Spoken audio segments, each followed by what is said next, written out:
Elle fascine, intrigue, exaspère, discrète. Elle est présente sur tous les continents. Pour beaucoup, la franc-maçonnerie reste un véritable mystère. On va tenter d'y voir plus clair ce soir avec Laurent Kupferman. Bonsoir, merci d'être avec nous. Mohamed. Vous êtes l'auteur de ce livre, 3 minutes pour comprendre les 50 principes fondamentaux de la franc-maçonnerie. Ça tombe bien parce qu'on a le double de 3 minutes avec vous ce soir, au moins.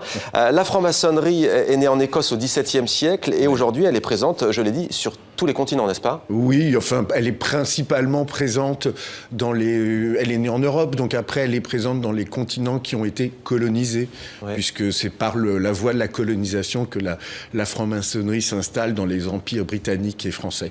Alors, il y a l'histoire des loges, les rituels, les mythes, le langage symbolique, la spiritualité. Édition Le Courrier du Livre.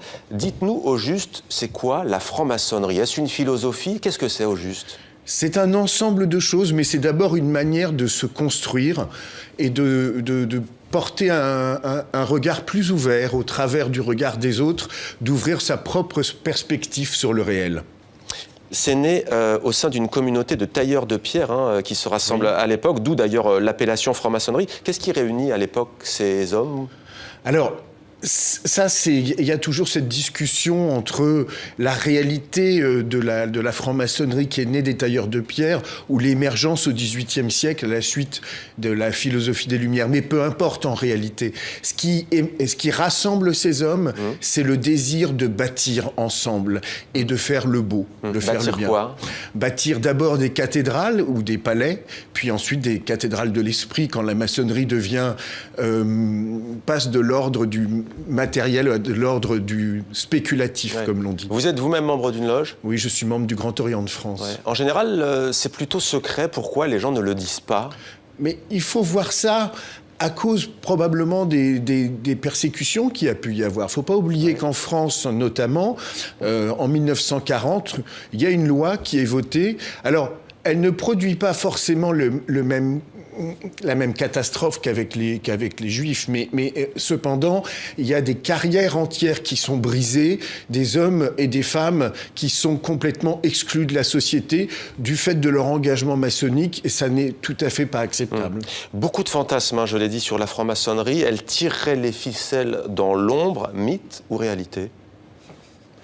Enfin, la réponse est dans la question, si vous voulez. Je pense que ce qui fait peur, c'est le secret en franc-maçonnerie. Or, il n'y a pas de secret.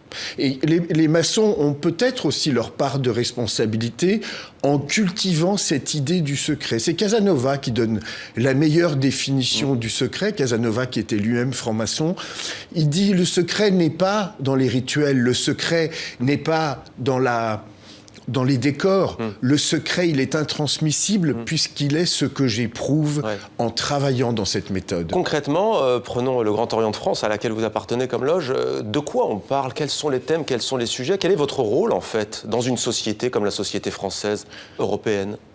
Vous savez, très concrètement, c'est plutôt travailler avec une méthode. Les sujets qu'on peut y aborder, ça dépend des obédiences.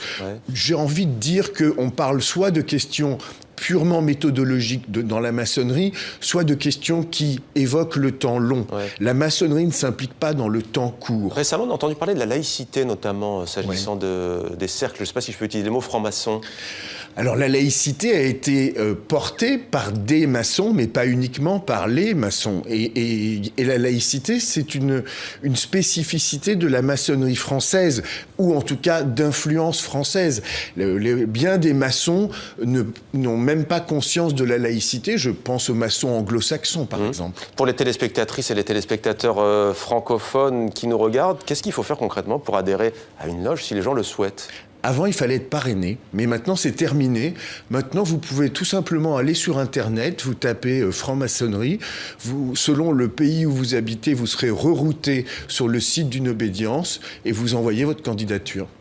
Alors, on sait que sur le billet américain, je crois, le dollar, il y a un symbole de la franc-maçonnerie. Quels sont les symboles de cette franc-maçonnerie Alors, la plupart du temps? Les symboles de la franc-maçonnerie sont des outils qui sont issus des ouvriers, des traditions des tailleurs de pierre, dont vous avez l'équerre, le compas, le fameux delta lumineux, mais qui n'est pas propre à la maçonnerie. Le fameux delta lumineux que vous évoquez sur le dollar, il s'agit de la conscience. Vous le voyez aussi bien sur des églises qu'en maçonnerie.